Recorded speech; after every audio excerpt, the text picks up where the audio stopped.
O que eles estão falando é assim: ora, já que as sanções secundárias podem falir o meu banco, eu vou cancelar a conta de todos os possíveis alvos da Lei Magnitsky antes deles serem sancionados. Ou seja, os ministros queriam que os bancos entregassem uma solução benéfica para o STF e, na verdade, estão recebendo uma solução que joga todos eles no buraco.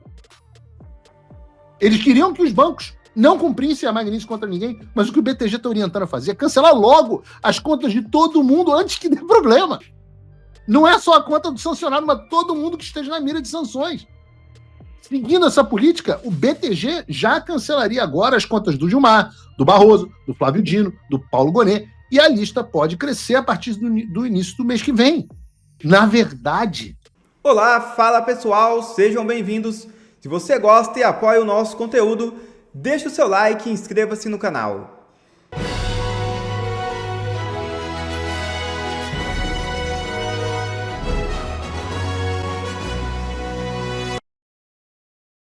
Bancos cogitam encerrar contas de Moraes para evitar risco de sanções dos Estados Unidos, após decisão de Flávio Dino. É isso mesmo. A decisão do ministro Flávio Dino do Supremo Tribunal Federal de submeter a autorização judicial para toda e qualquer restrição de ativos no Brasil, com base em ordens estrangeiras, provocou alerta máximo no sistema financeiro nacional. Grandes bancos com atuação no país agora cogitam encerrar preventivamente as contas bancárias do ministro Alexandre de Moraes, alvo direto de sanções impostas pelos Estados Unidos, para mitigar o risco de retaliações bilionárias por parte do governo de Donald Trump, segundo o Globo. O movimento, ainda em fase de análise jurídica, foi detalhado em um parecer interno do BTG Pactual, que circulou entre executivos da Faria Lima nesta terça-feira. A recomendação é que, diante da impossibilidade de seguir ordens da OFAC, órgão do Tesouro norte-americano responsável pela implementação das sanções, sem violar a decisão de Dino, a saída legal mais prudente seria o cancelamento sumário das contas por motivos de política interna. Abre aspas. Encerrar ou segregar conta por política interna é lícito. Fazê-lo porque mandaram de fora não é. Fecha aspas. Afirma o documento. Com isso, os bancos tentariam driblar a judicialização doméstica, evitando a imagem de submissão a interesses externos, ao mesmo tempo em que se protegeriam de sanções secundárias dos Estados Unidos. Ou seja, só deram um jeito de cumprir a Lei Magnitsky sem dizer que está cumprindo a Magnitsky. Xandão se ferrou. Alguns ministros do Supremo acreditavam que a decisão do Flávio Dino ia fazer com que os bancos buscassem soluções que beneficiassem os ministros. Mas o que está acontecendo, na verdade, é que o BTG Pactual, que é simplesmente o maior banco de investimentos da América Latina, está propondo o oposto. O que eles estão falando é assim: ora, já que as sanções secundárias podem falir o meu banco, eu vou cancelar a conta de todos os possíveis alvos da Lei Magnitsky antes deles serem sancionados. Ou seja, os ministros queriam que os bancos entregassem uma solução benéfica para o STF e, na verdade, estão recebendo uma solução que joga todos eles no buraco. Eles queriam que os bancos não cumprissem a Magnitsky contra ninguém, mas o que o BTG está orientando a fazer é cancelar logo as contas de todo mundo antes que dê problema. Não é só a conta do sancionado, mas todo mundo que esteja na mira de sanções. Seguindo essa política, o BTG já cancelaria agora as contas do Gilmar, do Barroso, do Flávio Dino, do Paulo Gonet, e a lista pode crescer a partir do início do mês que vem. Na verdade, ministros, eu acho que quem determina se as suas contas vão continuar abertas ou não sou eu. Porque se eu começar a dizer que vocês vão sofrer sanções, eu acho que os bancos vão encerrar suas contas. Se seguirem essa lógica do BTG, Paulo Figueiredo vai, com o seu Twitter e com o seu programa Paulo Figueiredo Show, encerrar as contas dos ministros do STF. Será que eu vou ser bonzinho? Será que eu não vou acordar amanhã e dizer eu acho que eu vou pedir o cancelamento da conta da mulher do ministro... Deixa eu rodar aqui. Toffoli. Por que não? A sorte de vocês é que eu sou um homem ético. Porque a casa caiu e a casa caiu pesado. Não se engane. Nada na Faria Lima acontece sem que tenha sido conversado entre os banqueiros. Se o BTG está puxando as coisas nessa direção, pode ter certeza. Itaú faz a mesma coisa, Santander, Bradesco. E esse foi o tamanho da cagada que criou o senhor Alexandre de Moraes e aumentou o senhor Flávio Dino. Como eu disse no X, ministro Gordola, você é o cara, coraçãozinho para você. Parece que você trabalha para a gente, Gordola. Muito obrigado por tudo que você está fazendo. Continue com esse trabalho maravilhoso. A gente precisa de pessoas como você. Outro que a gente sempre diz que nos ajuda, essa pauta é muito gostosa, né? Eu tenho tido um prazer, acho que está descrito na minha cara, o prazer que eu tenho de fazer o Paulo Figueiredo Show ultimamente. É muita alegria. Craque do jogo, como estão dizendo aqui no chat, Gordola é o craque do jogo, realmente o craque do jogo. Ele tá comendo a bola, comendo pizza, comendo lasanha, comendo bolo, tá comendo tudo. É por isso que parece um pote de graxa. Mas, para fechar com chave de ouro, a gente sempre disse aqui que a gente pode contar com a ajuda do Alexandre, né? Como o péssimo pseudo-juiz que ele decidiu se manifestar fora dos autos, dando uma entrevista para Reuters e mandando um aviso para Faria Lima. Ele disse o seguinte: ora, quem aplicar sanções será punido. Isso acabou de sair antes do programa começar. A reportagem é do UOL, mas a entrevista foi da Reuters. Segundo o Alexandre, se os bancos resolverem aplicar a lei internamente, eles não podem. Aí eles podem ser penalizados. E aquela história, Faria Lima já falou que vai cumprir a Magnitsky, e o Dino e o Moraes estão falando que eles não podem. Os banqueiros perceberam que não tem escapatória e o Moraes está fazendo tudo o que lhe resta. Eu avisei isso há algum tempo, que as fichas dele iam acabar. Então, Alexandre, saiba, não há absolutamente nada que você possa fazer para impedir o que está vindo na sua direção. E antes do programa começar, eu recebi, Alexandre, eu sei que você é espectador do Paulo Figueiredo Show, uma reportagem da Reuters que diz que você está muito confiante de que... Eu não estou inventando isso, gente. A reportagem da Reuters diz o seguinte: Alexandre de Moraes está confiante de que o Trump vai voltar atrás nas sanções contra ele, porque não teria um consenso dentro do governo dos Estados Unidos. Eu vou ler a reportagem e comento em seguida. O que eles dizem? O juiz no centro das tensões crescentes entre o Brasil e os Estados Unidos disse a Reuters que conta com uma mudança de postura do presidente Donald Trump para reverter as sanções contra ele, que, segundo afirmou, carecem de consenso dentro do governo norte-americano. Já chego aqui. O ministro do Supremo Tribunal Federal, Alexandre de Moraes, intensificou as medidas restritivas contra o ex-presidente Jair Bolsonaro durante o julgamento de uma suposta trama golpista em 2022. Trump exigiu o fim do processo, que chama de caça às bruxas, ao impor uma tarifa de 50% sobre os produtos brasileiros e aplicar sanções financeiras contra Moraes, medidas que estão deixando os bancos brasileiros em alerta. Apesar dos temores de uma crise em espiral nas relações bilaterais, o magistrado manifestou confiança em entrevista na noite de terça-feira, ontem, em seu gabinete em Brasília, de que as sanções serão revertidas por vias diplomáticas ou por uma eventual contestação nos tribunais norte-americanos. Aí, aspas do Alexandre de Moraes. Uma contestação judicial é possível. E ainda não encontrei advogado ou acadêmico, seja nos Estados Unidos ou no Brasil, que duvide que os tribunais a derrubariam. Ah, meu Deus do céu, o cara acha que os tribunais vão derrubar uma sanção Magnitsky. Eu peço, câmera 2, ministro Alexandre de Moraes, eu peço uma gentileza. O senhor está dizendo que não encontrou advogado acadêmico, seja no Brasil ou nos Estados Unidos, que não diga que suas sanções sejam derrubadas no tribunal. Então vamos fazer o seguinte, eu pago $100 mil para os seus advogados entrarem com essa ação e derrubarem uma lei Magnitsky. Eu pago $100 mil do meu bolso, não precisa nem recorrer às contas bloqueadas suas. Se você perder, você renuncia. Mas se você ganhar, eu pago $100 mil de honorários para advogados para você aqui nos Estados Unidos. Se ganhar, eu pago $100 mil de honorário. Sabe quantas sanções Magnitsky foram derrubadas na justiça americana até hoje? Entra aí no Google, faz uma pesquisa no ChatGPT. Eu acho que é um acordo justo. Eu estou botando o meu na reta, você coloca o seu.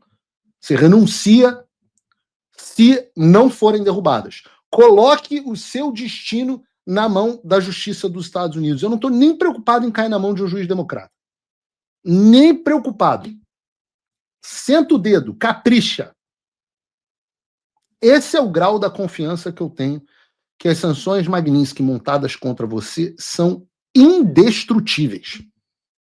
Não só são indestrutíveis, como, além do mérito em si, a jurisprudência nos Estados Unidos de não interferência dos tribunais no poder executivo do presidente são gigantescas. Então, tá feito aqui, eu sei que você acompanha o Paulo Figueiredo Show, tá feito aqui o desafio. É por isso que o juiz continua dizendo assim, não, mas neste momento, eu escolhi esperar.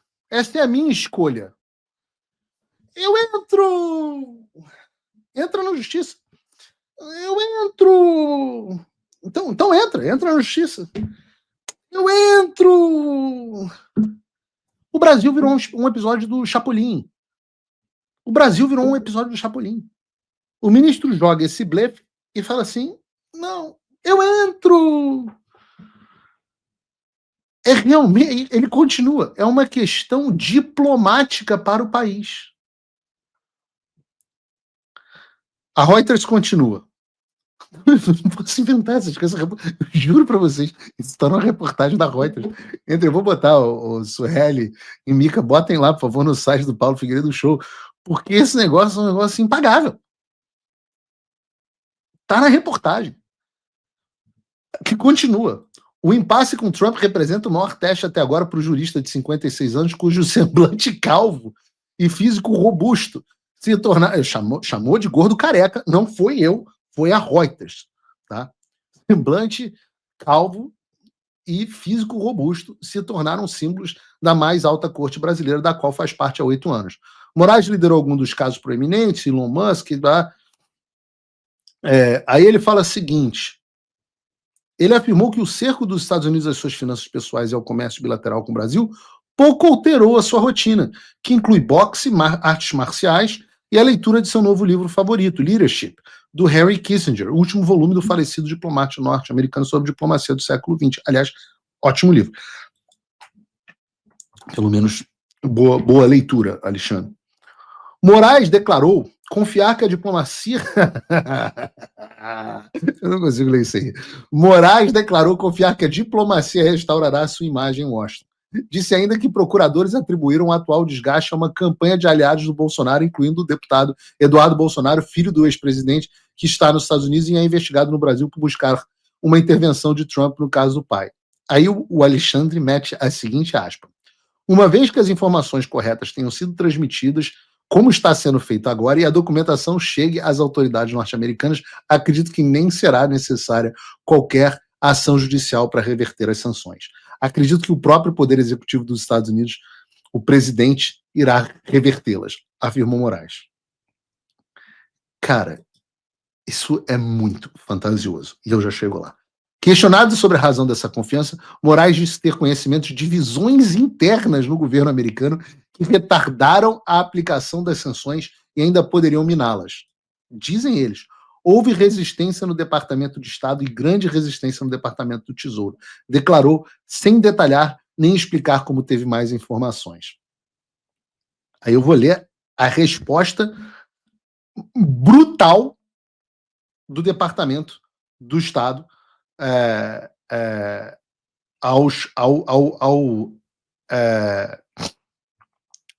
do Departamento do Tesouro ao Alexandre. O que diz o Departamento de Estado? Um ex-funcionário. Disse o seguinte, diz a Reuters, um funcionário do Departamento de Estado com conhecimento do caso disse separadamente a Reuters que as sanções contra Moraes enfrentaram forte oposição de servidores de carreira. Diz aqui, as medidas contra Moraes foram completamente juridicamente inadequadas, diz uma fonte sobre condição de anonimato, acrescentando que os escritórios do OFAC do Tesouro inicialmente se opuseram, mas foram vencidas. Aí vem um porta-voz do Tesouro, que afirma o seguinte, o Departamento do Tesouro e o Escritório de Controle de Ativos Estrangeiros, juntamente com toda a administração Trump, estão em total alinhamento de que Alexandre de Moraes cometeu graves abusos de direitos humanos. E continua, em vez de inventar ficção fantasiosa, Moraes deveria parar de realizar detenções arbitrárias e processos politizados. Dizem que o Departamento de Estado dos Estados Unidos não respondeu de imediato ao pedido de comentário. E ele continua. Moraes disse que os tribunais brasileiros poderiam punir instituições financeiras e nacionais que bloqueassem ou confiscassem ativos. Já falamos sobre isso. Agora eu vou ler para vocês o que foi dito. Em primeiro lugar, aliás, antes de eu ler o que foi dito a mim sobre esse tema, deixa eu dizer uma coisa para vocês.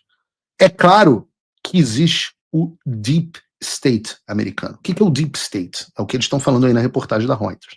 São os funcionários do Estado profundo. São aqueles funcionários de carreira que estão dentro da administração e que não são nomeados políticos, não são tomadores de decisão. São diplomatas de carreira e por aí vai. Essas são as pessoas que implementaram a ditadura brasileira, primeiro no início ainda sob o governo Trump, com os programas de desinformação, tentaram derrubar o próprio Donald Trump do governo, como, aliás, estão deixando claras as investigações do FBI e do Departamento de Justiça americano, no caso lá da Rússia, e foram responsáveis. Em 2019, o FBI estava treinando gente do TSE em combate à desinformação. A gente sabe disso. Essas pessoas, de fato, existem. Mas eu tenho que dizer, como uma pessoa que está lidando com a administração Trump há pelo menos 7 meses, eu nunca enfrentei resistência nenhuma em nenhum departamento.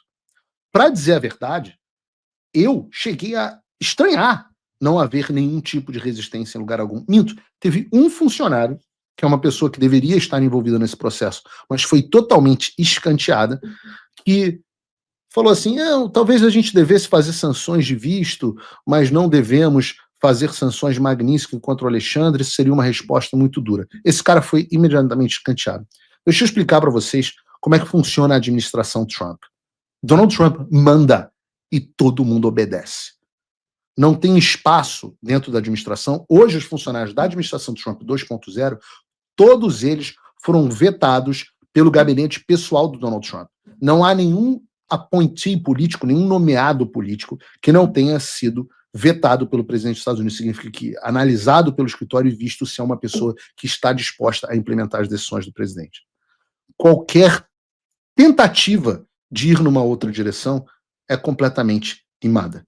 Eu posso dizer a vocês que no primeiro escalão, no segundo escalão, no terceiro escalão, no quarto escalão político, não há nenhuma dúvida da direção que vai ser seguida. Se vocês não acreditam em mim, esperem os próximos acontecimentos. Ora, nós saberemos em breve. Eu tive em Washington na semana passada. Não é segredo para ninguém. Eu posso dizer que tive com o próprio secretário do Tesouro, que é quem manda no Tesouro, que é quem faz a OFAC. Eu estive no Departamento de Tesouro, fotos públicas. Eu estive também dentro da Casa Branca. Eu estive também dentro do Departamento de Estado. Eu passei a tarde de quinta-feira inteira no Departamento de Estado. E eu posso dizer, Alexandre, tira o seu cavalinho da chuva. Quando eu perguntei a uma pessoa, antes de entrar no ar, o que ela achava sobre isso, vou ler aqui. Isso é bullshit. Isso foi um vazamento de funcionários de carreira sem importância. A liderança do Departamento de Estado e do Departamento do Tesouro está 100% em lockstep, ou seja, está fechada 100%. Existe 0% de chance do Moraes, 0,0% de chance do Moraes sair da lista. 0,0. Na verdade, as discussões são sobre quais são os próximos passos. Eu não posso antecipar, mas eu vou fazer talvez uma outra aposta com Alexandre de Moraes. Eu acho que não vou fazer aposta, não. Vou deixar para lá. Problemas domésticos a gente resolve em casa, Alexandre. Pega a sua entrevista agora, lê para a Viviane. Recomendo, fala assim, olha, eu estou confiante, tem informantes no governo Trump de que, na verdade, eu vou sair da lista, eu vou ser retirado. Donald Trump está pensando em me retirar. Vamos ver como é que essa história vai envelhecer em alguns dias. Bota só um tic-tac para mim, Bruno. Momento Paulinho tic-tac. Alexandre, espere um pouco mais, vai ser um pouquinho mais de 72 horas, e aí você vai descobrir se o seu nome vai ser retirado da lista Magnitsky, da lista do STN, ou se outros nomes, bem perto, vão ser acrescentados. Vamos ver se o Departamento de Estado, onde você está dizendo que está havendo divisão, se o Departamento de Estado vai recuar ou se mais pessoas serão sancionadas perdendo visto pelo Departamento de Estado. Vamos ver. Talvez as suas fontes dentro do governo americano sejam melhores que as minhas, né? Faz o seguinte, cara.